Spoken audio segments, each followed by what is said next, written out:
back. We're at my 100-year-old house, and today we're working on the inside. It's been a while since we've been inside the house. We've done a lot of foundation work on the outside, getting this place supported so that we know it's not going anywhere. Now we're finally back in here. We're gonna work on some drywall, work on finishing up bedroom number 2, and a couple other things. With that said, welcome back. Let's get into it.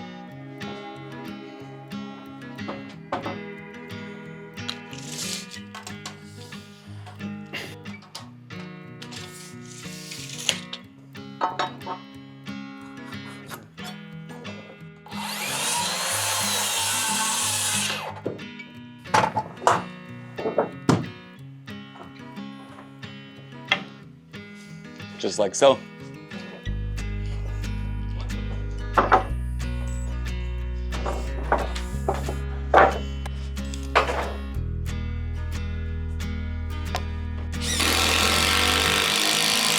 And then let's just find center on it and put in 2 blocks at 30. So like find center of this whole entire thing, split it, and then go 15, 15, and go outside, outside. That'll allow us to put in 2 little blocks and have a nice access. We'll have a standard size access and a 16 on center ceiling. I got my windows delivered. They're underneath here. You guys aren't gonna see them just yet. They're beautiful. They're amazing. Sierra Pacific premium windows, black on outside, black on inside, minus the pantry. The pantry is this little one down here and it's white on the inside because we're going for more of a light and airy feel in this back room. What do you need for blocks? Should be 24, yeah? I didn't think about that.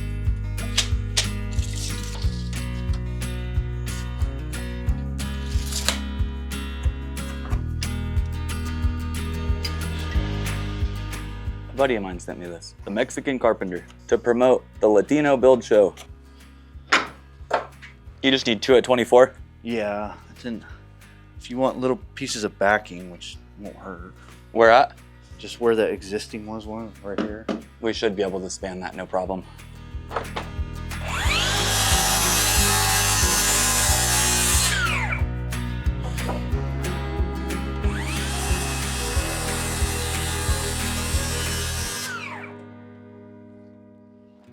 Cut it a little short. 6 foot then?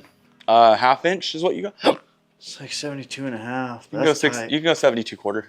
There's a brand new sheet in the back. I think we used that. We got these ones.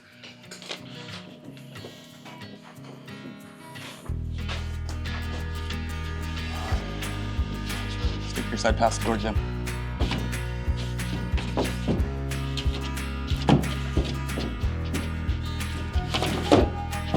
Screw that side in when it's tight, and then I'll screw this up there.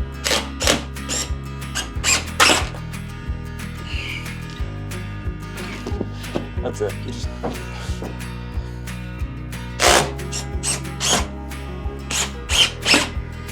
Beauty.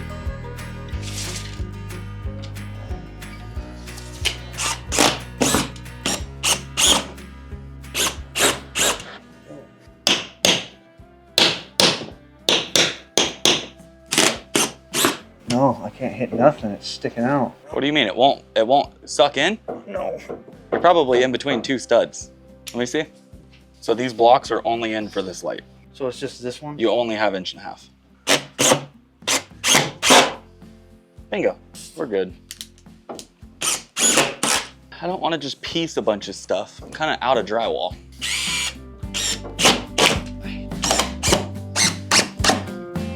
You have screws? I just like feather the whole entire thing.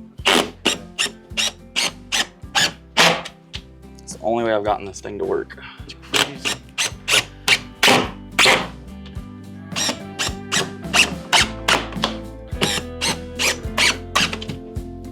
That one sucked up and popped.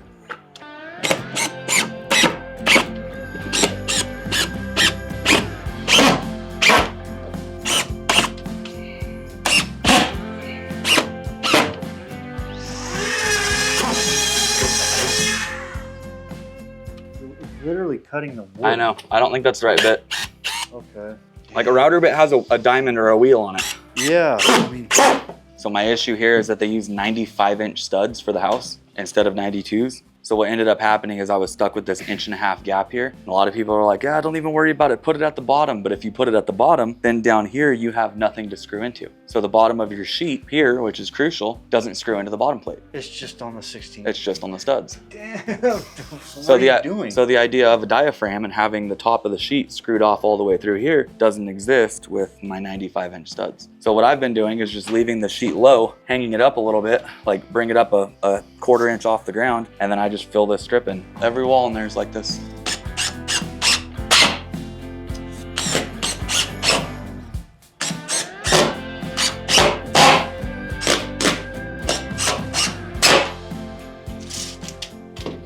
We have anything like 10 inches tall?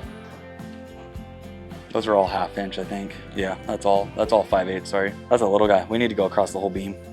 Either one of those will work. We just need to cut here and here on the inside. 10 inch, 10 inch. Wondering if it'd be easier just to screw it up, cut it. Yeah, that one.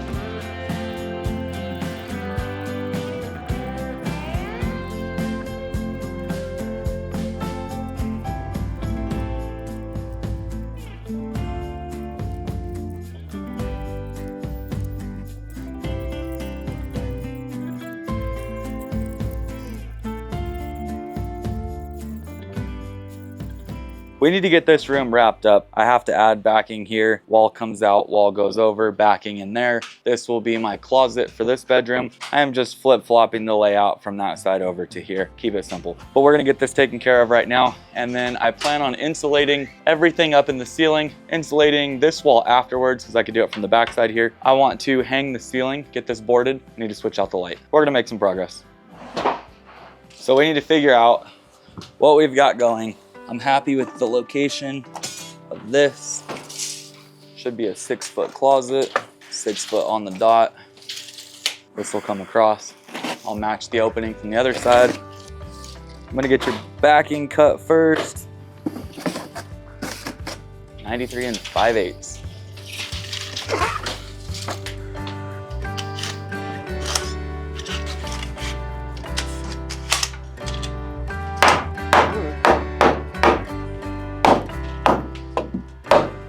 There's 2 guns. You just want 2 guns loaded and ready, or? I don't know. Yeah, that works. I think let's just roll with the one for right now.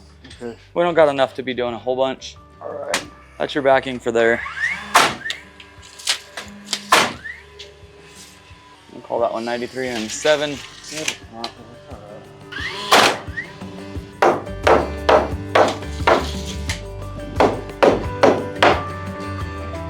is your backer for here.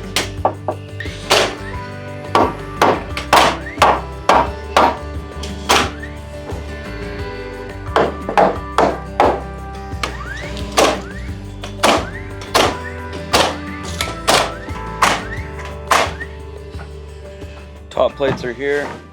Those are gonna go from here over. So give me a block number that fits in here. I'll cut you a handful of those. 14.5. Okay, and I'll cut you a bunch of those, just standards.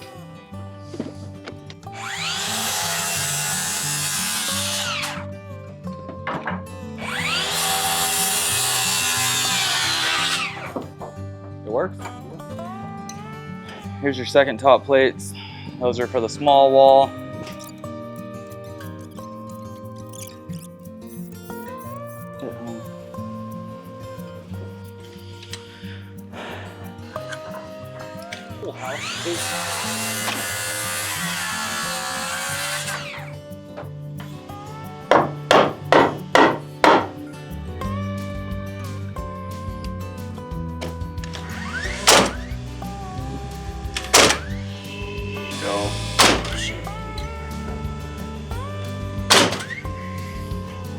Beauty.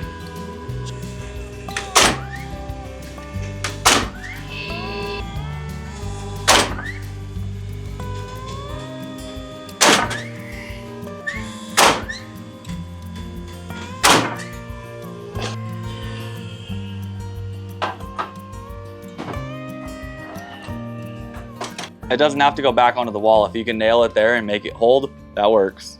Okay, yeah, it's nailing on this side is gonna be tricky because You're probably gonna have to like hold the top of it and pin on an angle up into that brace.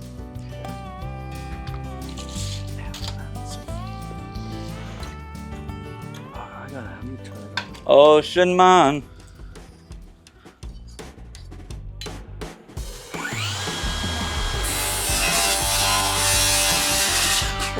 Stud number 1.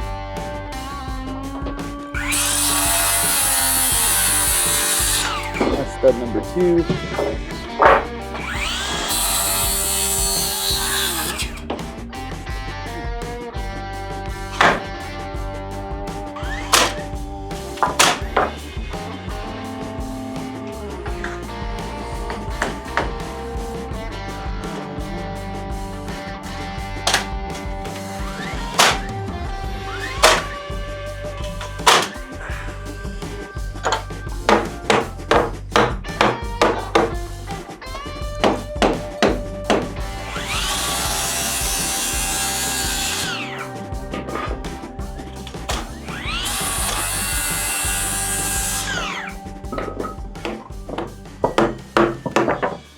.80.5 is a traditional trimmer size, or a jack stud, whatever you decide to call it.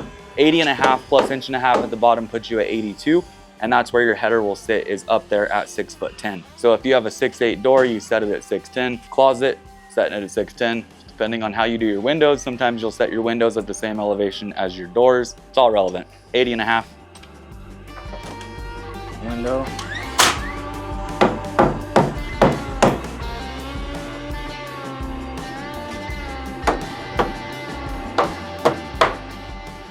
These tips, put a little farther in the line. When you nail it, it'll line up with the line. I don't know. It goes over like half an inch. I don't know what the back one did.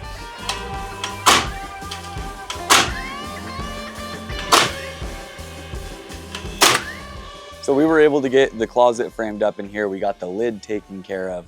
We insulated up into the ceiling joists themselves. We're doing sort of a hybrid method when it comes to insulating. We're putting up an R13 into the ceiling, and then we have a loose fill going on top of that, hoping to achieve something in the high 20s.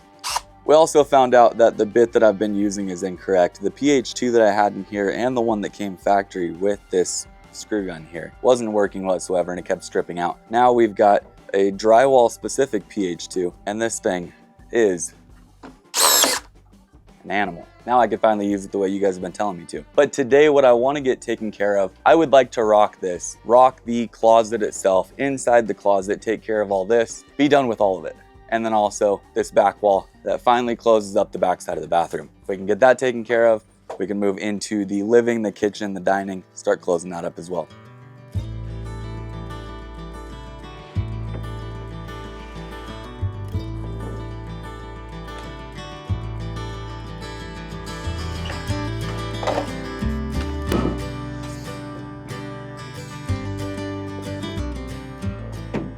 The face of the closet? I just think the face is it. We could just stick it in the 2 cavities that we've got over here though, because it's not much. These guys? Wait, you wanted the face of it? Yeah. Those little 7-inch. You don't insulate anything in like that, huh? Well, hey, you said you wanted it. Do you though? Because I get a bunch of back talk with like, why are you insulating interior walls at all? Interior walls make sense because it's like noise. That's the only reason it makes sense.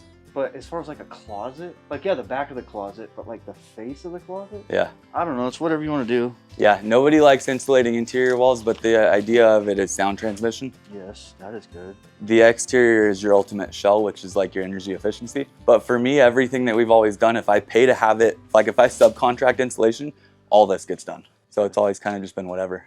But we can just shove little pieces up here. Yeah, we'll just throw it in real quick.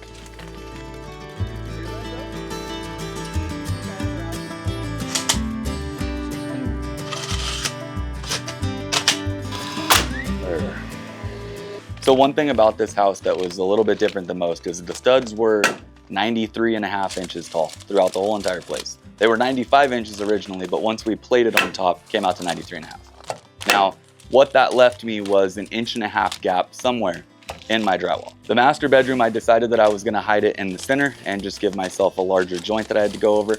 But what I've decided on doing after talking to a handful of you guys is to just bury it at the bottom.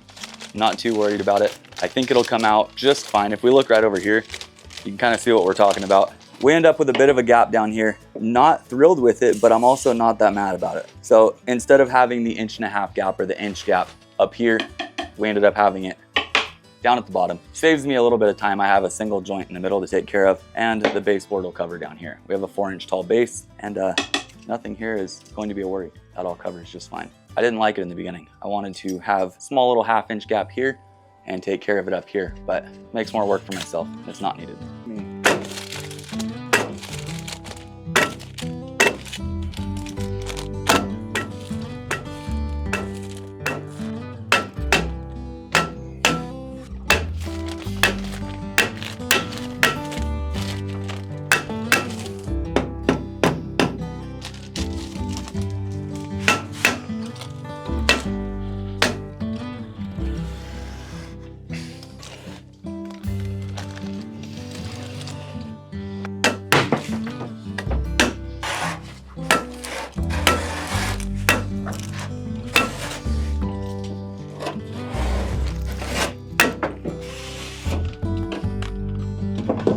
We need to make sure that we're not breaking our backs. We need to be safe.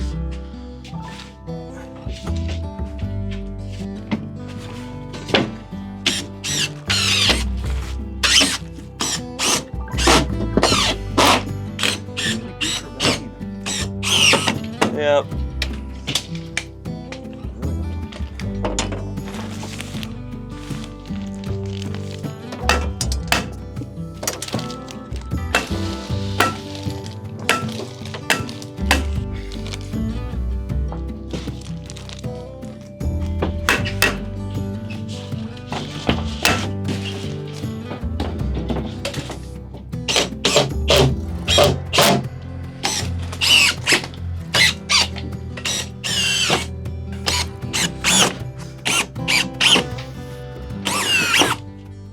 So I was up in Washington last week talking with Tim Mueller, a good friend of mine, and we were going over router bits. We were going over, drywall cutout tools like this one here.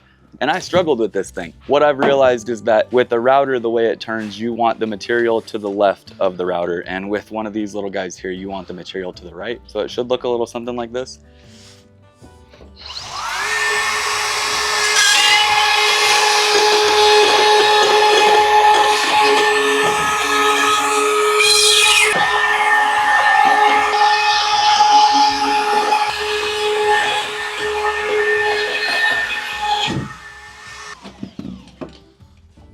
Even knowing the direction of how this thing's supposed to go, it's still a little firecracker. Still getting the hang of it. I don't know if it's the bit. If you guys could let me know if any of you do drywall, that this is just a typical bit that came with it. Is there a different one that works a little better? If you know of anything, drop it in the comments.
Beauty.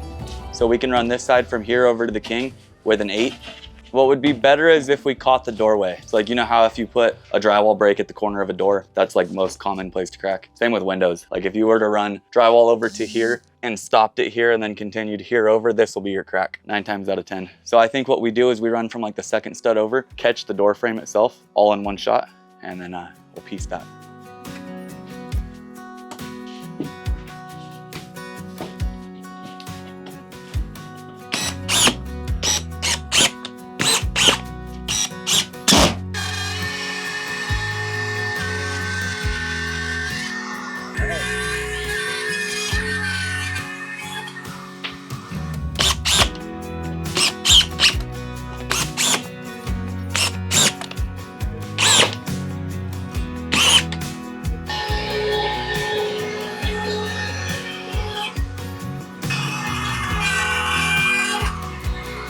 So we are wrapping up this wall that separates bedroom 2 from the bathroom. This is almost complete. We're going to go up and over the door here. And then the last thing that we have to do is inside of the closet. I have to finish up this bottom section here, and I plan on leaving this wall here and this wall over here alone. Due to the fact that I've got windows, I need to frame all this back in, get rid of that window entirely before I cover it up. But we're getting somewhere.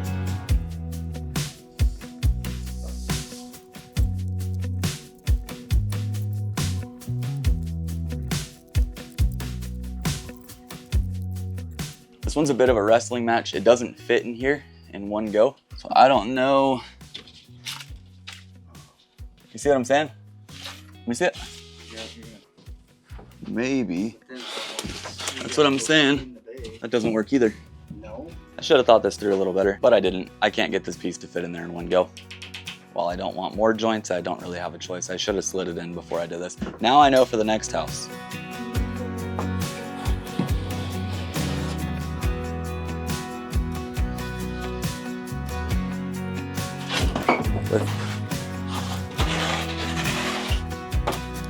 Now this will fit. Beautiful. We're gonna have to do the bottom the same way.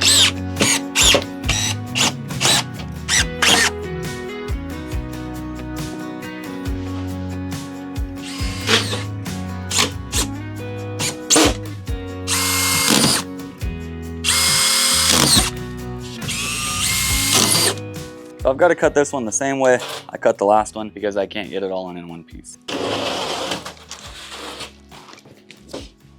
Here's your 53. I'm gonna get your remainder piece. I cut out the little, I don't know what that was. It looks like it landed on a rock. This is what you saw? What? Whatever this is. Yeah, the other one was like up here. Huh. I think that whole stack got like... They set the whole stack of drywall down on a rock and we just happened to buy all of it.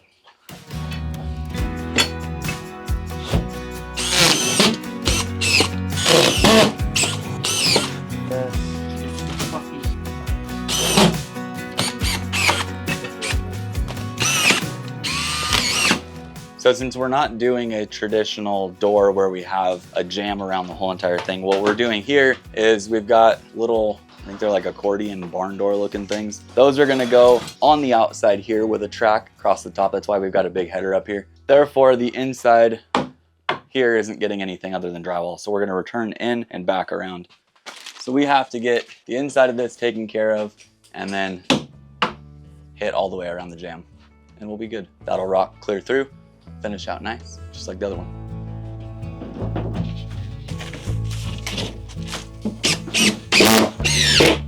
That's your other side for that side. And we're looking good.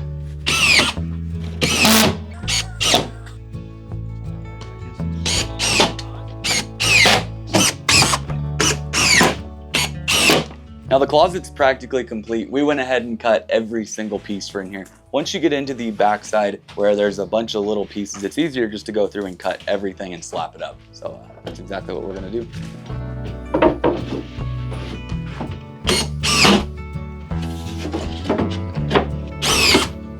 Got the inside here, inside here.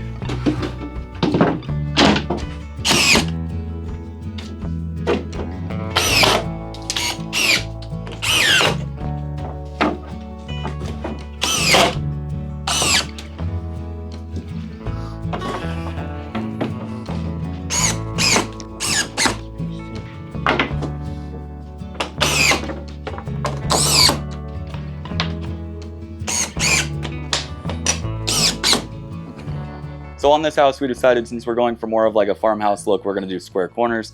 With this being more of a farmhouse, we wanted to go with barn doors on this instead of having a typical closet door. Not a big fan of any of them. We are going to drywall the inside here. We'll throw this corner bead on just like so. This will cap the corner, give us nice crisp corners as well. And then this will finish all the way inside. So we'll have drywall returns going in and then the door just hangs off the face here. These little guys, nice and easy to use. We're gonna stick these up here in just a sec once we get the rest of this screwed off. And then we are good in here to tape and mud everything that's currently rocked.